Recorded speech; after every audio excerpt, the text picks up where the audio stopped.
Hi, in this episode I'm going to take a look at all the label settings for the QGIS map canvas.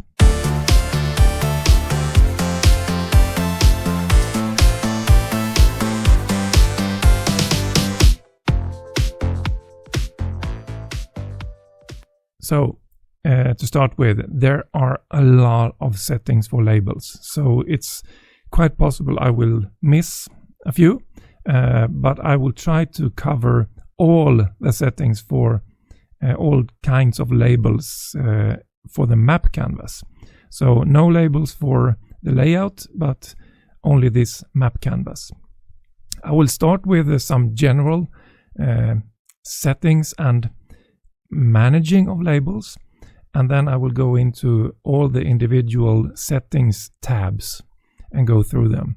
And I will have direct links to those tabs as timestamps in the description in the video. Okay, to start with, I'm going to use QGIS 3.12, and there's something new in this version when it comes to labels, and that is since the labels are included in the style settings when you save a layer style, it's only natural that they are also included in the style manager, and that is new since 3.12. So here you have two new tabs. It's text format and label settings. And the difference between those are that text format are geometry agnostic, meaning it doesn't matter what type of geometry you have, they will work for all of them. But they are also limited in they don't have more than, well, half of their settings, more or less.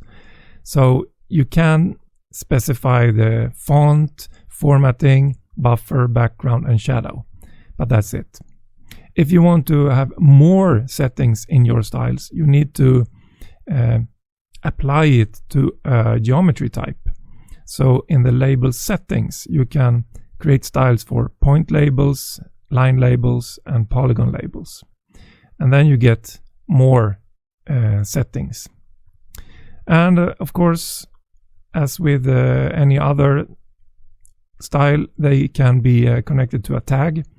And I have created some of my own styles, label styles, but as a default it comes with no styles, and that is one reason behind that is that it really depends on what fonts you have installed. If you want to find nice fonts, I could recommend fontlibrary.org. Here you can find a lot of fonts, and all of them can be installed and used on any system. So that is what I had to say about the style manager and the fonts here. You will find or see my predefined styles later, and I will also show you how you can easily save any font style you have created to this style manager. So you don't have to do it from here.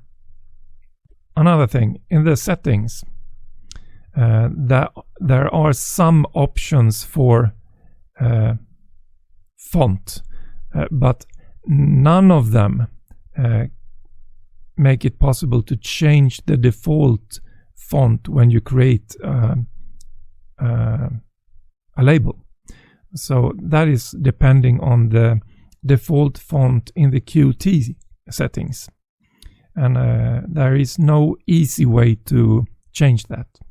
So the font that Qt has defined as the default will be the starting point, the default font when you create a new label. The next thing I want to bring to your attention is the label toolbar, this one. This is a powerful way to manage labels, and it's also a way to make every label unique. And it's not completely without problems, but you can work with it. First of all, there's a button to bring up the label settings.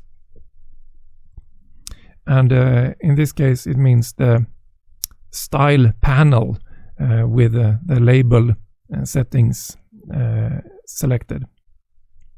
So if you don't have them shown, you can easily bring up the label settings with this button. There's also a button to bring up the diagram options, but that is not relevant for this example, and diagrams may be covered in another video. Here are two buttons that can highlight pinned labels and diagrams. And pinned labels are those that are locked at their current location. So if you have a label that you have manually placed or is at a location you don't want it to jump around,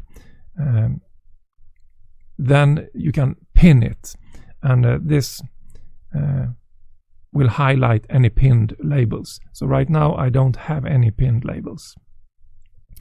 The same goes for this, and that is the unplaced labels. So if I zoom in or out, you will see that eventually a few labels will disappear because they have no placement candidates.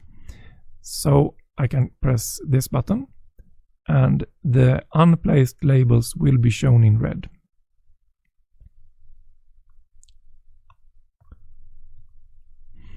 If I want to pin a label, I have this pin unpin label diagram button.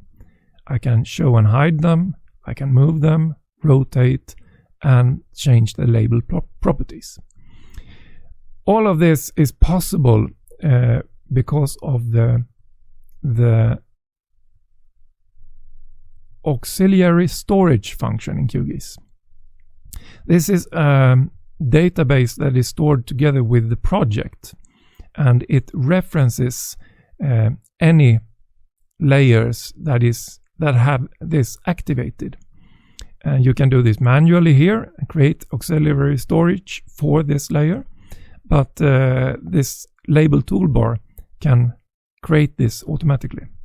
So as soon as you use one or at least some of these, the auxiliary storage will be created. So let's try and pin a label. Nope, that will not activate it. Let's move it. Yeah. So the first thing you need to do is to identify a unique field in the layer that the labels are in, and that is to reference the unique label in the auxiliary storage database. In this case, I have a feature ID field, and I can use that. And now I can move a label, just click it and move it. And as you see now, I have a pinned label. I can unpin it, shift click, unpins it. And now I can pin it again or move it. Let's move this one. I can also rotate a label. This is sometimes a bit tricky because I don't seem to be able to rotate an unpinned label.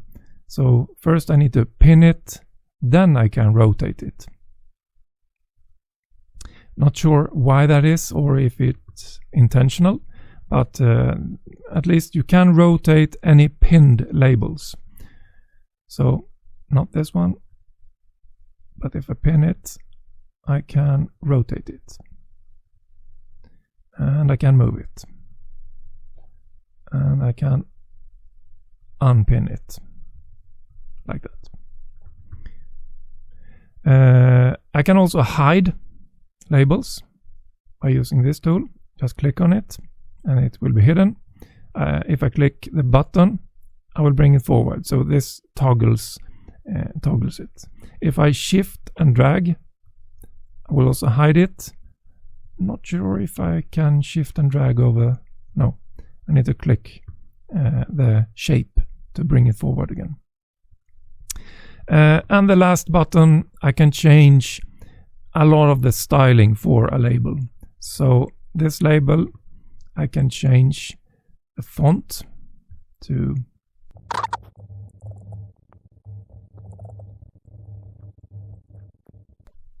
so it's quite possible to tailor individual fonts in any way that the settings allow.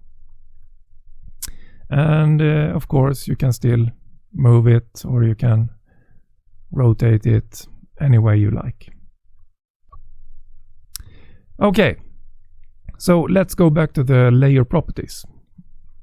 Under the auxiliary storage, you now have a lot of databases or tables in the database that reference these data-defined overrides for the labels. So as you see, a lot of them has now become active, and that is because the data-defined overrides use the feature ID and look in this table for the data-defined overrides for that. So if you want to remove everything you have done, every customization for the labels, all you need to do for our layer is to delete the auxiliary storage. Delete. Yes. And everything is back to normal. So let's get into the layer label styling. First of all, there will be differences between the points, lines, and polygons. I will try to point out all the differences, but I may miss something. Some, or a lot, will be exactly the same. So to start with, they are very much the same. First of all, you can select what kind of labels you are going to use. So you have the no labels as a default, single labels as I showed you before. You have rule-based labeling. With this you can create filter rules, adding new rules, or you can remove rules, you can edit rules. Let's see. Edit. And create filters for those and name them and so on. There's also an else filter. So if you create filters for specific purposes or features, you can add an else filter to catch everything else. You can also use rule-based labeling to create duplicates of your filters. And with some clever settings in the labels, you can, for instance, have a label with two different label styles or font styles. For instance, different colors or bold and italic fonts in the same, for the same object. It will be two labels or two rules, but they will have the same condition, the same rule. So that is one aspect of the rule-based labeling. There's also a blocking. This is not used for labeling. It's used for any layer that you don't want to be covered by labels from other layers. And the only setting in the is this obstacle weight. So how important is it that this layer blocks any labels? So if you set it to high, labels with lower priority will not cover that object. But if you set it to low, almost all the labels still will cover it.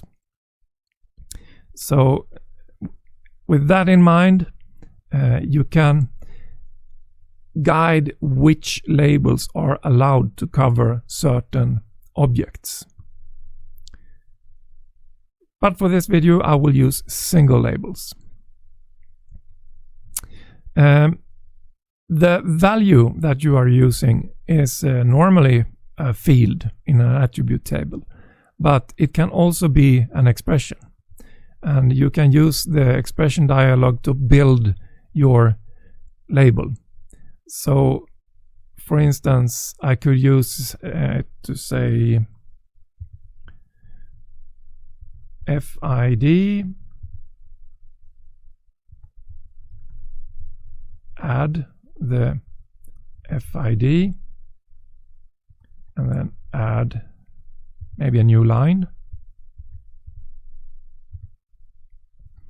and then add the name field. So I can build quite complicated label expressions using this expression builder. And I can type it directly into this field, so only need to tab out of this. So that is one way to use the value field and to create your labels. Before we move on, there's one more button up here, and that's the automated placement settings. This is really useful when you are designing your map and you are wondering why labels are not placed where they are supposed to, and so on. Every placement is based on rules, and you can select version 1 or version 2 rules. I never use this, but I do use show candidates. This shows me all the possible locations that a label can be placed in. Not sure. And I can also remove this one. If you look at this, I put it there. The labels stick outside, but if I remove it, the labels will be moved. And it will have fewer candidates.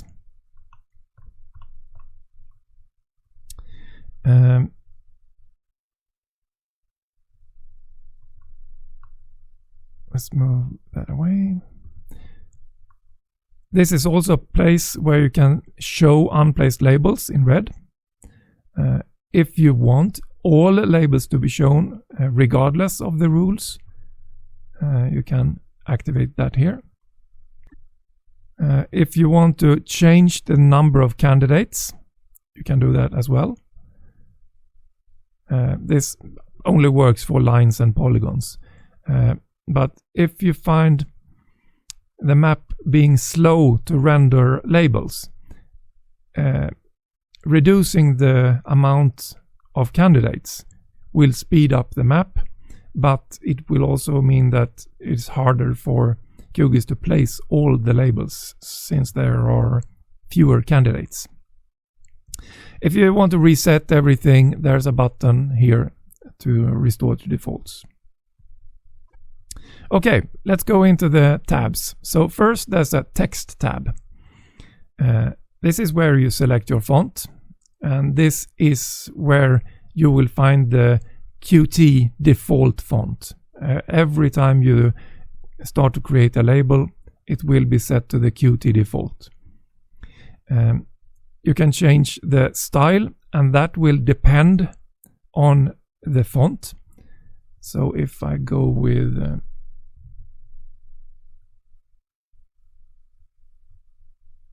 Arial, you will see I will have fewer options. And also the styling here with the underline, strike through, bold and italic. They are also dependent on what font you are using.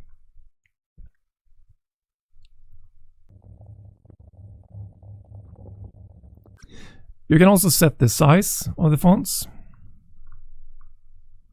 just type it in or use your scroll wheel or press the buttons up and down.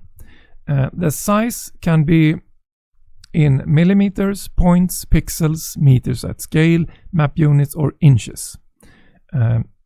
Some of these are screen related and some are print related, and some are depending on the scale. So if I say, let's see, maps at scale, and I have that scale, so 21 meters. If I say 250 meters, no, let's go for 1,000.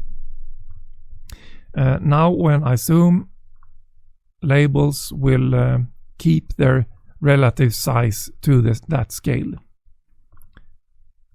I will go back to millimeters, and that's too big.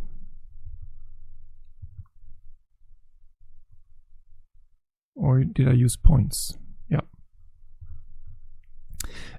One thing to think about if you change this, you will run into some issues with other settings. So, for instance, the size in map units may bring unexpected results to a label if you use points as character spacing, and we get to character spacing later. So try to be consistent, and for this I will be using points. Color, no real news there. It's the same color picker as always, and depending on where you click you get different options. You can also right click and copy and pick and so on. You get a separate slider for the opacity for the label, and this is for the label fill.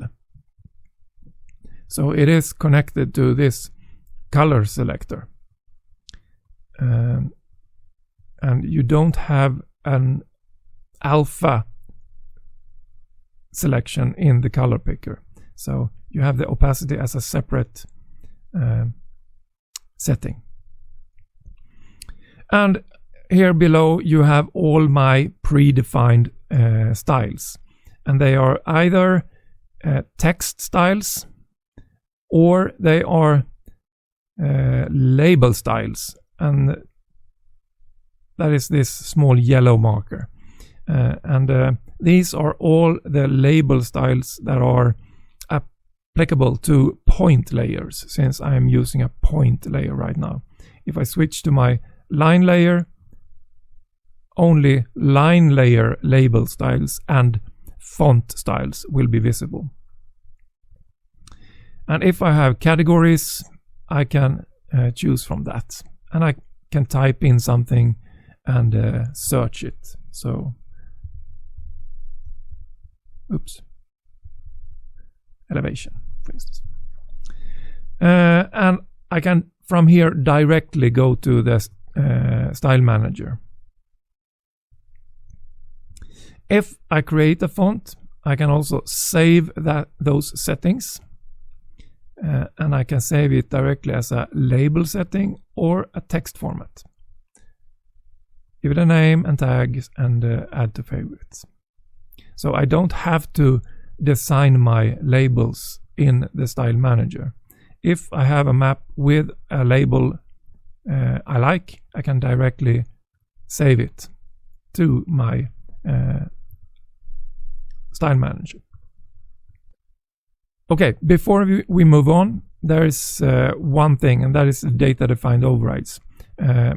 Remember when we used the label toolbar that activated them, but you can do activate them manually, and just by pressing it you get a lot of options. You can select a field if that is applicable, or you can edit your expression manually. So below the field you will see the expected format. In this case it's double bigger than 0. So I can type in 14. And that will override the size. So no matter what I put in here, the size will be according to my expression. And as you see here, that's an E or epsilon. And that indicates that this setting is guided by an expression. If I select a field, it will change slightly. But if I go back to this and take the FID times 2 plus 10, you will see there is some form of data-defined override for the labels. If you want to deactivate labels, just right-click the yellow button, or you can activate it again by right-clicking it, like that. So the E notes that there is an expression behind it that can be activated with a right-click. Or we can clear it like that, and then activating it will do nothing. If you don't want to write your own expressions, you can use the assistant. That is not available for all data-defined overrides, but some of them have an assistant. By using that, you can, from the GUI, generate a suitable rule. Oops.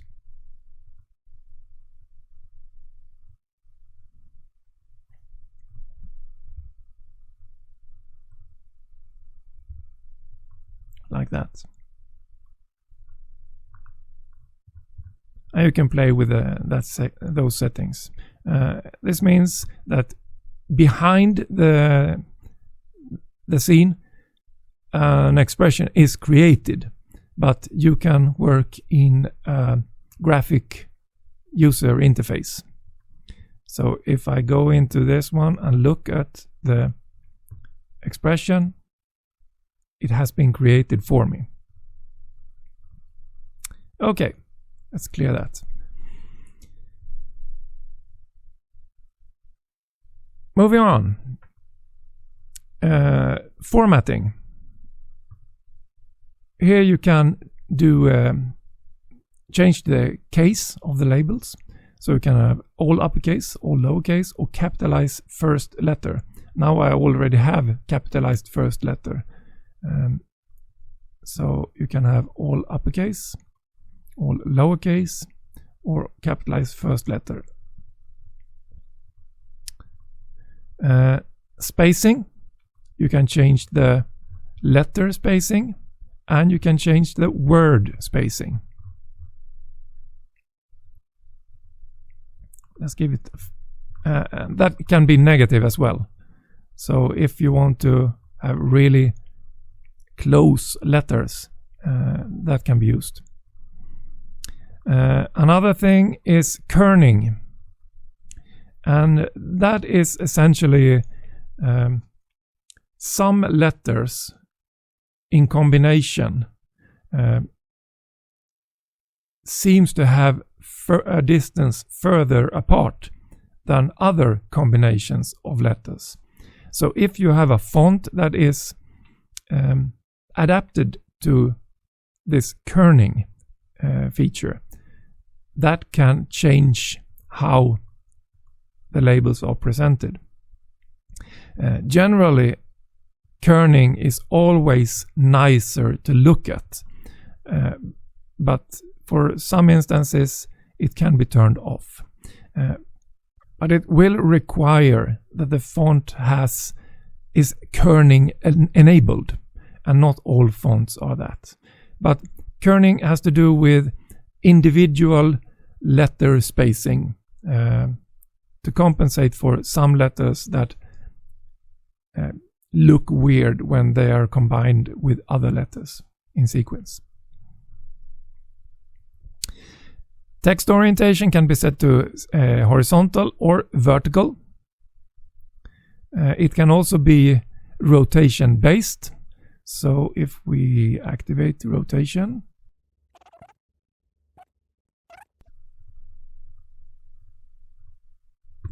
when I get to 45 degrees, it will switch.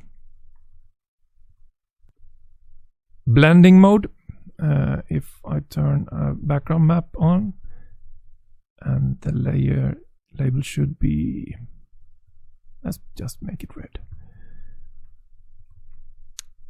It's the same as blending modes in other parts of QGIS. So depending on your selection, the effects will be different. Text substitutes is more or less the same as autocorrect. Not quite, but more or less. So you can activate it and create your own substitutes. So for instance, if I want to have instead of label, I want it to say car, I can do that. So it will not change the underlying values. It will still say label, but I have the ability to change some things. Multiple lines. You can wrap lines on character. So let's try a space. That will remove the space character and insert a line break.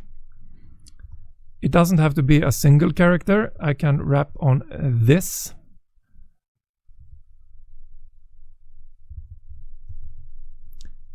And a space. And as you see, everything I type here will be removed and replaced with a line break.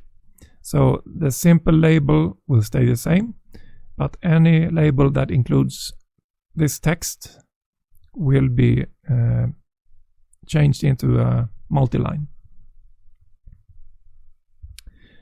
You can also use automatic wrapping, and then you can either have it set to a maximum line length or a minimum line length.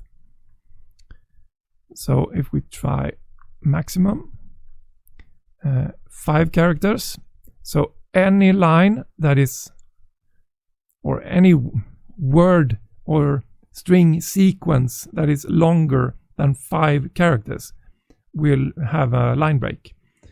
So it will not cut long words, but at the first opportunity there will be a line break. So let's increase this.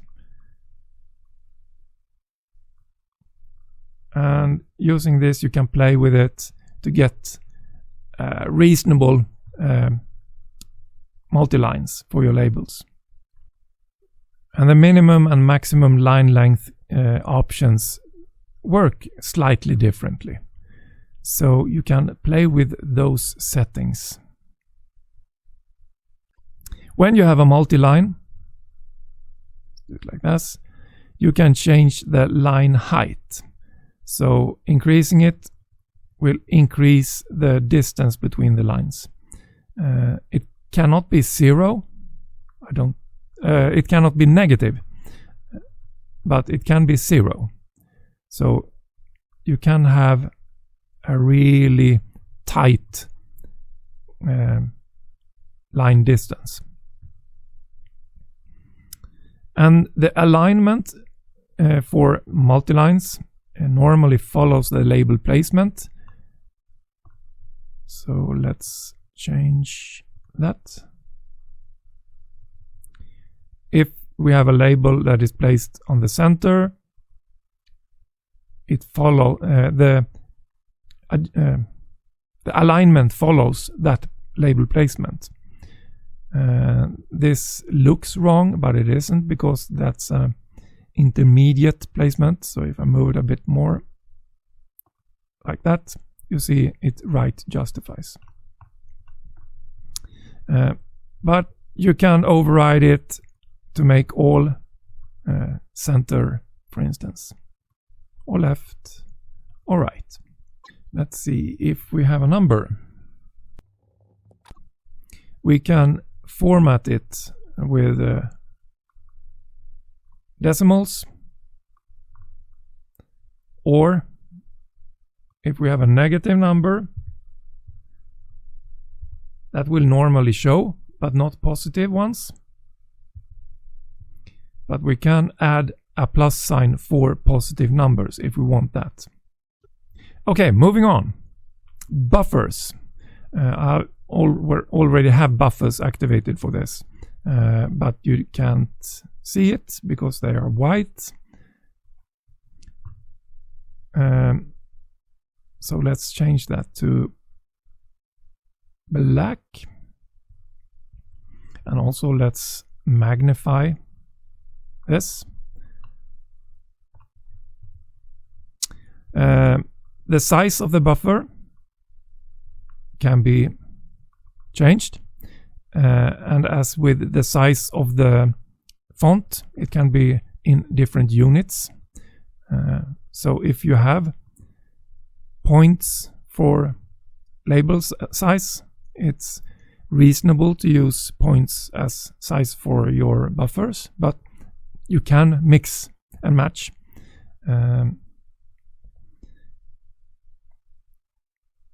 Let's see, I will turn the opacity for the font up a bit or down so you can see through it, because this is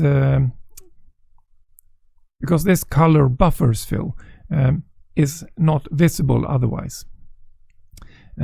As you see here, there's a white or light area inside the buffer, but with this option you can fill that. But when we have full opacity for the fonts, that will not be visible. But it will make a difference in other cases. And you can set the opacity for the buffer individually.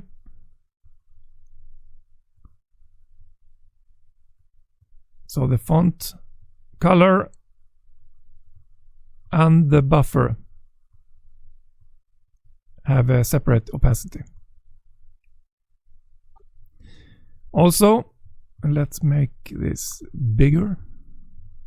If you look at the edges around the buffer, they are rounded, but you can have a bevel or a miter. And depending on the size of the buffer, different options may look better or worse. And you can also use blending mode for the buffer. Is this the first time we have effects? Yes, it is. We can add effects for the buffer, and that is the same type of effect that we can use for objects. So I will not go into effects any further. The next tab is a mask, and that is also new since QGIS 3.12. And to use that, I will just quickly create a line layer or a polygon layer. Maybe I have a polygon layer. I do have a polygon layer.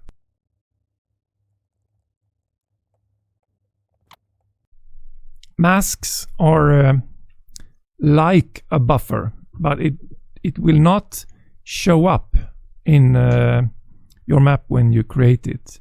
So let's create a pretty large buffer or mask, It can also be in any unit. It can also have opacity, we'll play with that later, and it can have a pen style, and you can draw effects. But to activate it, I will need to apply this mask to something, and that is in this case the polygon layer.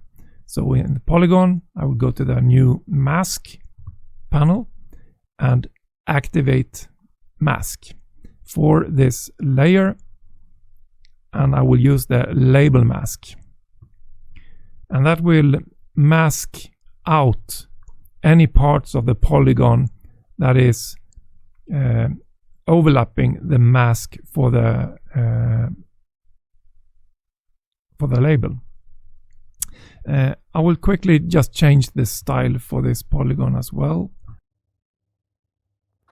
I just separated the fill from the outline because that has an impact on the styling. So if I only select the fill, it's only the fill that will be masked. But I may want to only filter out the outline, and I can do that as well. Or I can do both. If you find that your changes doesn't do anything in the map, you can just pan the map. That will force a redraw. So if I change the opacity, that will change the mask effect. And I can change the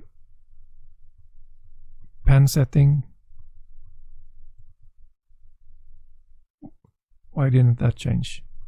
Oh, that is one of the issues with the 312. That will not change, but if you force it through a data defined override, you can do that, and that wants a string that is, let's say, bevel.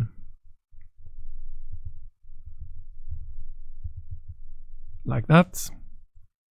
That will force it to apply the bevel pen join style.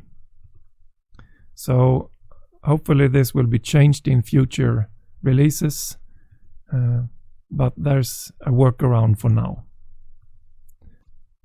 Backgrounds. You can activate backgrounds for your map, and it doesn't show right now, but if I turn my background map on, you will see the difference the background does as a default. You can change the, let's just change the fill color to something like that and turn that one off. You can change the shape from rectangle to square,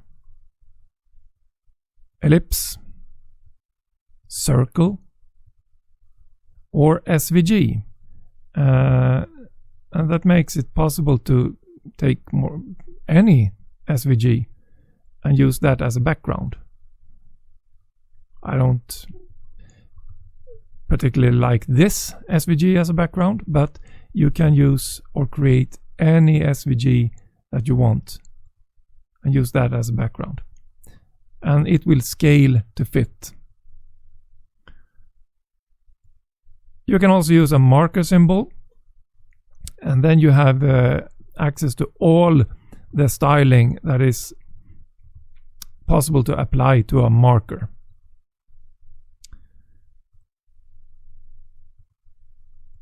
Let's get back to rectangle. The size type is normally a buffer, but you can have it fixed, and then you need to give it a size. So let's see, 100, too small. Okay, I need to set it a Y size as well. So you can have a fixed size and manually set it, or you can have a buffer and then your settings will be a buffer distance. So for instance, if I type in 5 here, you will see additional space to the left and right of the label. Let's put in 10 and do 5 there. These values can also be in any unit. The rotation, if we rotate, I forget this always.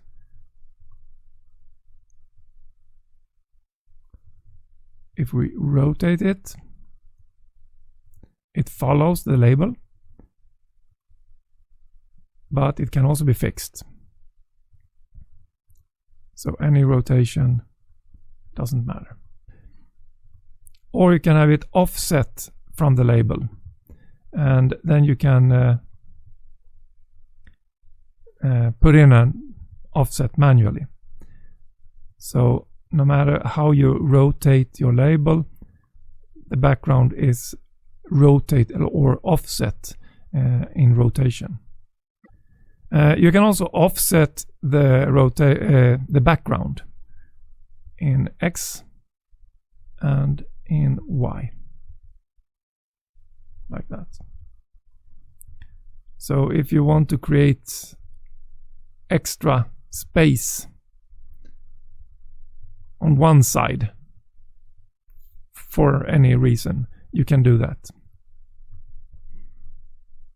You can also add radius to it, and this is a double value. So one of the let's see if we can get the help text. Oh, one value dictates the radius in X and the other in Y. So if I put in 2 here, nothing will show. If I put in 2 here as well, you have a slight curve. If I increase this to 15, you have a more extended radius in the Y section, and you can do the same here, a longer extended radius on the X axis. So with this you can create a bit more customized backgrounds using a rectangle. So if you use an ellipse, you will have other options. And you can set the opacity for the background.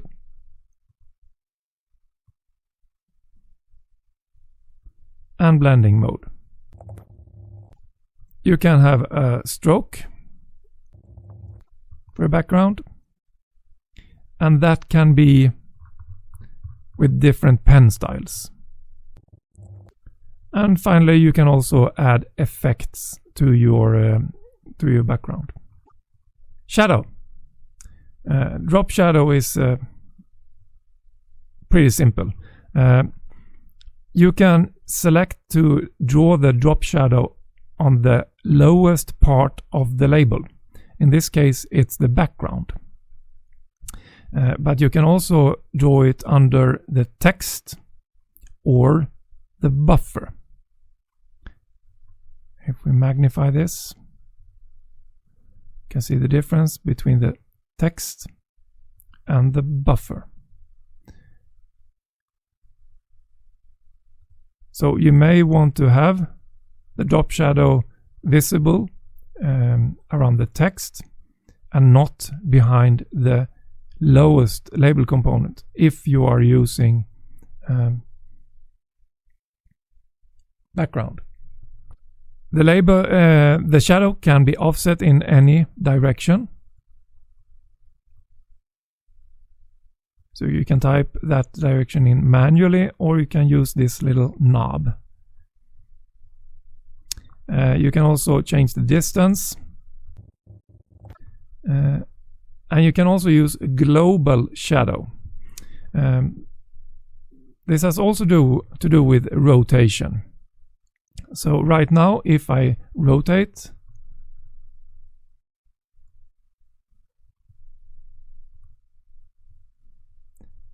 it will be a global shadow. So you see it's offset in the same direction for every label, regardless if it is rotated or not. But if I turn global shadow off, you will see that the settings here is oriented as the label is oriented. So global shadow on or off. You can also play with the blur radius. Zero blur has no blur, naturally. If you increase it, it will blur more and more. You can also set the opacity of the shadow. So a combination of the blur radius and the opacity will give you quite a few possibilities to find a suitable shadow. The option blur only alpha pixels. I have tried to find out what this does, and I haven't found anyone that can clearly specify what it does. So I wouldn't be surprised if this option will disappear in future versions, unless someone can explain what the benefits of having it is. Scale is interesting. Let's make this blur radius small. If you look at the shadow, it's the same size as the label, but if we increase the scale, the shadow will also increase. If we decrease the scale, the shadow will decrease. And that could be useful in some cases. You don't have to have a black shadow. You can have a red shadow if you want, and you can use blending modes for the shadow and the background. Standard is multiply. For the next feature, I will turn background off, and I will turn shadow off. Callouts. That is lines that point to the object. And when you activate this in normal cases, you will see nothing. And that is because the callouts will not show up unless the labels are placed away from their object. So I need to move a label. So here we have the callouts, and they can be simple lines or Manhattan lines, like this.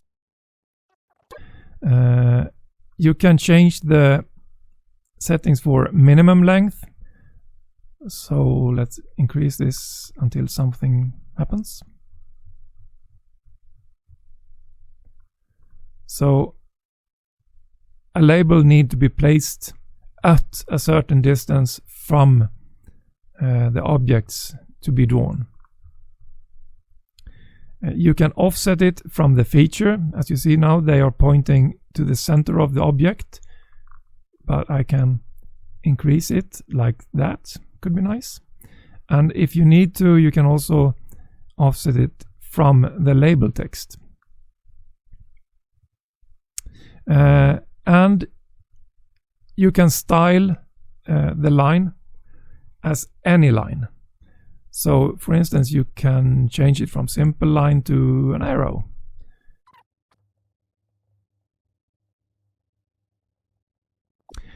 So there's a lot of things you can do with this callout. And if you use arrows, they have properties for lines with multiple vertices. So if I change from simple line to Manhattan lines, this will happen.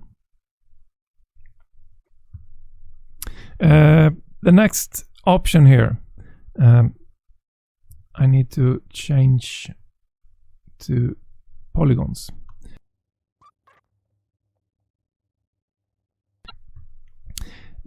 So let's activate callouts for those. So we have small polygons. Let's make it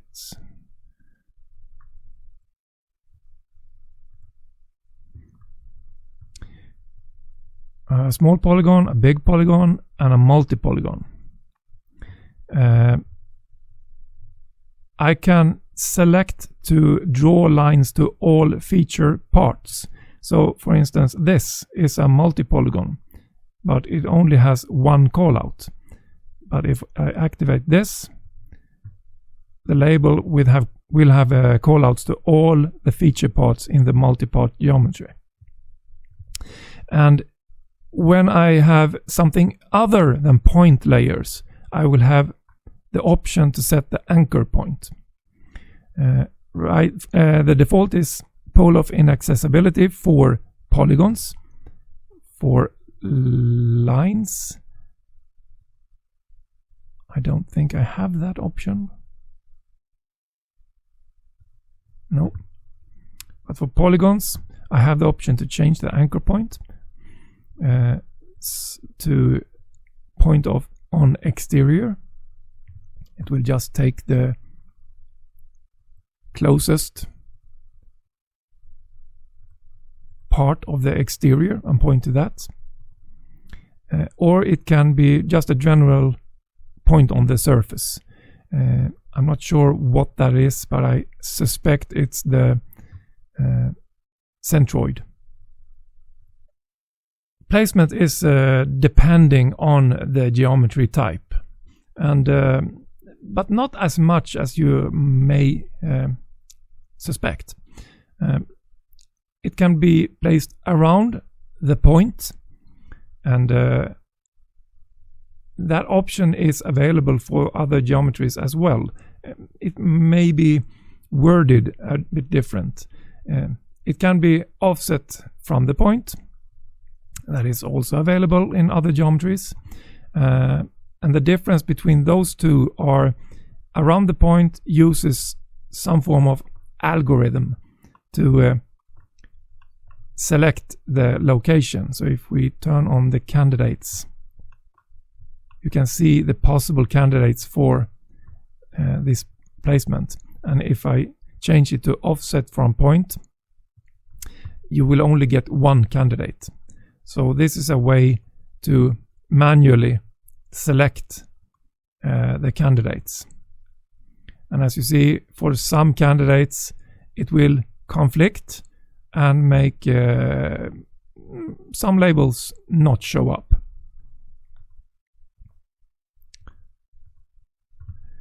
So around the point, we'll use some form of logic to place labels according to rules, and offset from point, you can do this manually. You will not have as many options here in the quadrant settings as you get from around the point, but you have full control. And offset from point, you can also shift it, offset from your initial setting in millimeters or any unit. You can also here rotate around this base anchor point, including the offset. The thing that is unique for points is cartographic placement. That is another rule algorithm for placing labels. It is slightly different from around the point, and you get a few more options. So around the point takes the symbol into account. Cartographic initially does not, but you can specify it to be placed at the distance from a point or from the symbol boundary. You can also set a position priority. And here you see what options you have. So let's go in and edit that. And it should be a comma separated list of placement of priority. Let's see if that's a string list.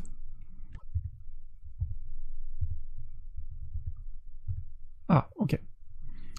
So it's a string with a list, hopefully. Yeah. So if I want to reduce or prioritize the candidates, I can do that.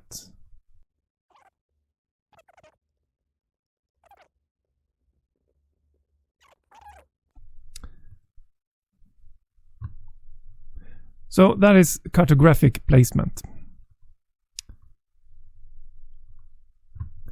If we take a look at other geometries, so lines, it looks like this because I have candidates showing.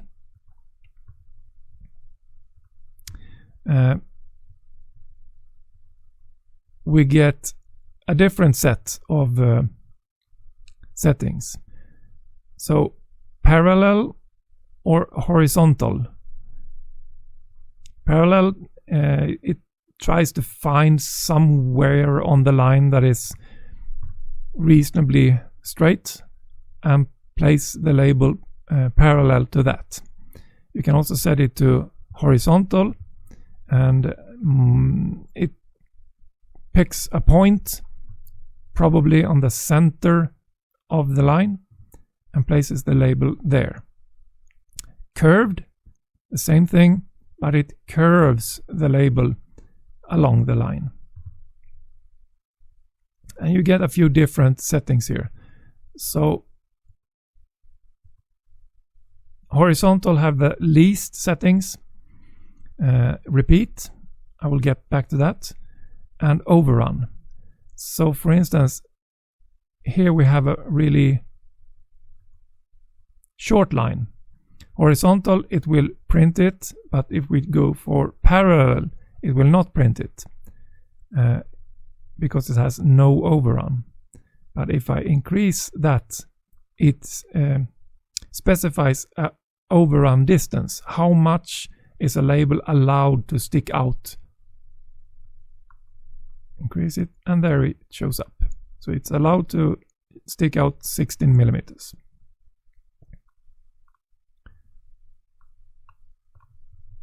That's the overrun feature. I'm not sure why we have the option to overrun when it is horizontal. Well, never mind. Parallel, what else do we have here? Yep. We can place it on the line, below the line, or line orientation dependent. So you see here there's something underneath, some is above, something is underneath. And if we specify to be below, it is, or we can specify to be on the line or above the line. If we have it anywhere except on the line, we can set a distance.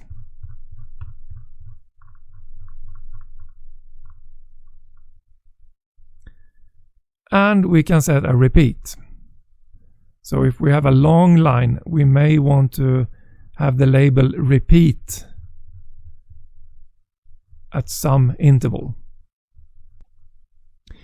For curved labels, we can set the maximum allowed angle between characters.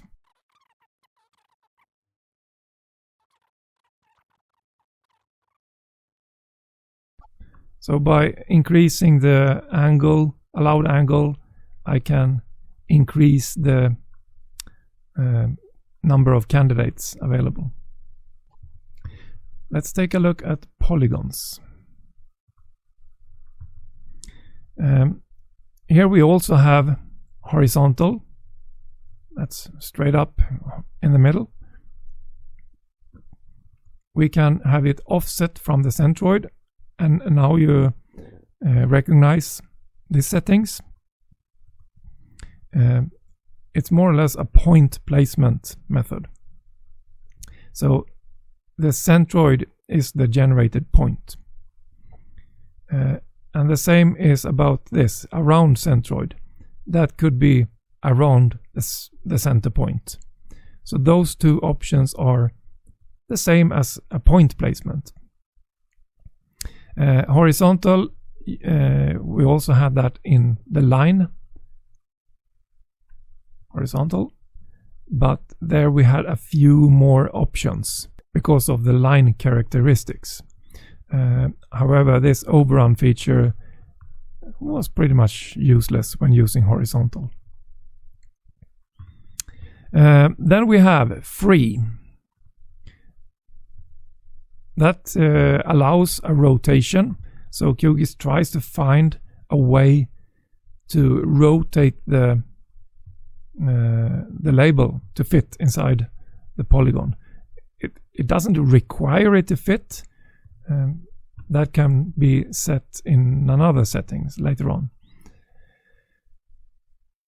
We can use the perimeter, and that is very similar to the lines parallel setting.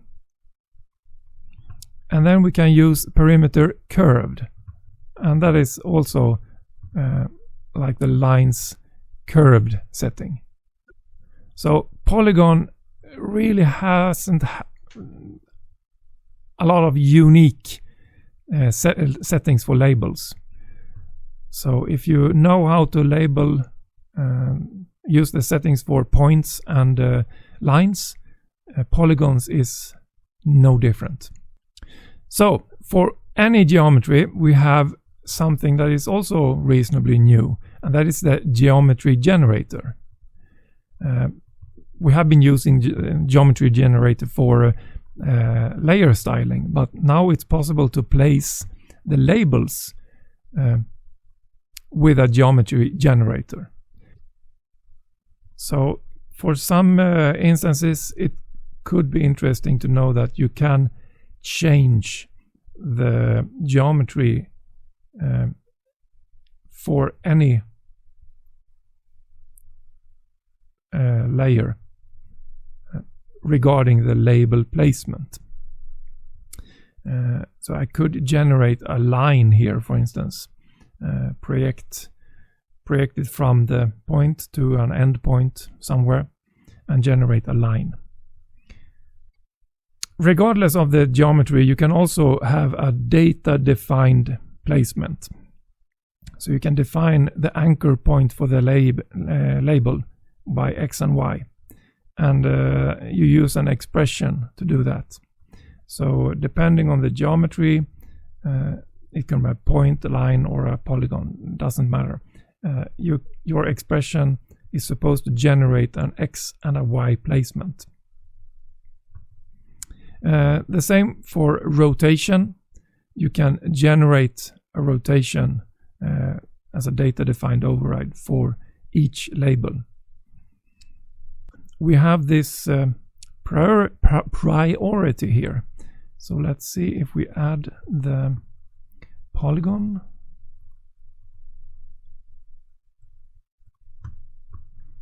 We see that some labels are placed on the polygons, but if we say that the polygons should be blocking to a mid priority, and we say that it should not cover the boundary of the polygon. Feature interior will not allow any labels to be placed over a polygon, but this one will allow labels that are completely inside to be placed.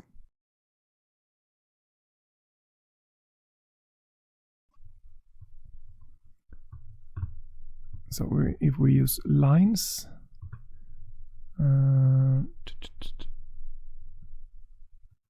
polygons are still blocking. The medium lines have the priority higher, but if we set it lower, it will remove the label that cut over. If I change the polygon rule to interior, nothing will be allowed to be placed inside a polygon. But over the features edge, it is allowed to place labels inside the polygon. Okay, so the placement can be affected in a more or less extent depending on the type of the geometry and depending on the settings you make here. So if you have the polygon as blocking, you are not placing any labels in the polygon. But if you are placing labels in the polygon and you still want it to be blocking, you can use obstacle settings. And there you can discourage labels from covering features. And the settings are the same as for blocking labels. So the blocking can be set a priority like this. So you still can combine blocking with labeling of a feature. Okay, last settings tab, rendering. First of all, we can set the scale when a label is placed. And it could be scale dependent, or it could be pixel size dependent. So for scale, you set an interval where it should be max and min. Let's say 200,000. So when I zoom out, they will turn off when I pass that scale, and when I zoom in, they will turn off when I pass that scale.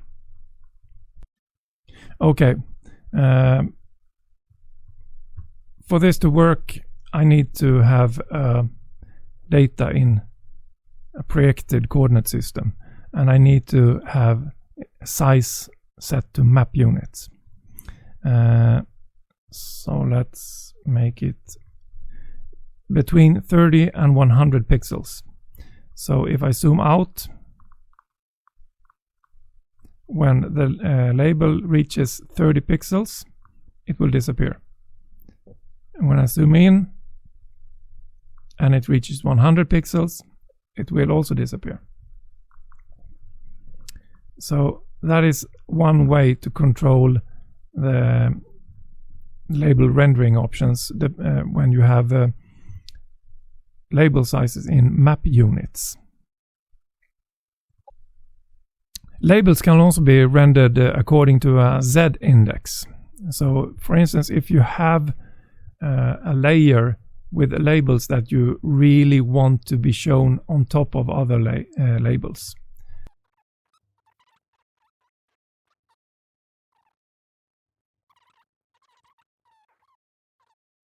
That small polygon layer right here is underneath the point labels. So if I want the polygons to always be on top of the other labels,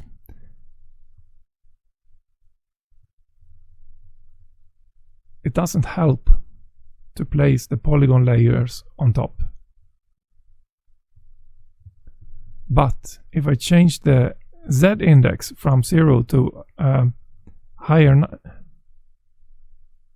Which layer do I have active? Points, okay. So if I separate the Z index for the layers and give the polygon layer a higher Z index than the point, then the polygon labels will always be placed above those with a lower Z index. If I want to make sure that all labels for a layer is printed, including colliding labels, I can activate that here. Apart from controlling when a label is placed depending on the scale, I can also control it data defined. So some labels could be shown or hidden connected to specific expressions, and those expressions can be edited in the expression string builder as any other expression. Can also activate always show override. So if I make this true, the labels for this layer will always be true, always show. That is also a data defined override, so you can control that with an expression. So right now all labels are shown the right side up. If I change to rotation defined, nothing will change because I haven't defined any rotation. If I type in select always, some of the labels will turn upside down, and that is because they are dependent on the direction of the line. So this line is drawn from right to left. All other lines are drawn from left to right. So with this option, it will follow the geometry direction. One cool thing with this is that you can override it with the geometry generator. It's a line, and we have the geometry, and I can reverse that.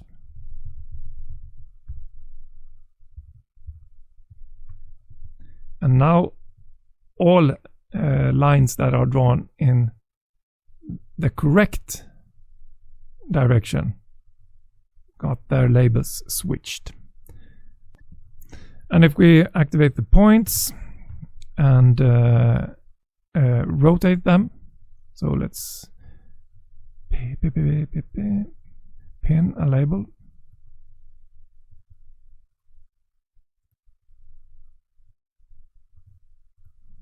And rotate it like that. When we pass a certain point, it will switch orientation. So the labels will switch. But if I activate this, it will keep the orientation when we rotate it past 90 degrees. Go back to the polygons. Remember, we have a multi-polygon here, so we can choose to label every part of a multi-part feature. Oh, crap. Label every part of a multi-part feature, like that. So the label will be placed on both of them. If I have a lot of features, I can limit the number of labels for that layer. Could be also helpful. And I can also suppress labeling of features smaller than a certain size. So this makes it possible to control the size needed for an object for the labels to be drawn. Another way to limit the labels is that I can specify that should only draw labels that fit within a feature.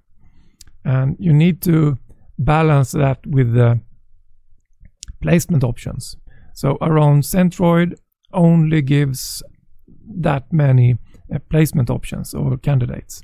So you need to, for instance, use horizontal instead. That will give you placement options that are completely inside. So that was all about labels in the map canvas in QGIS.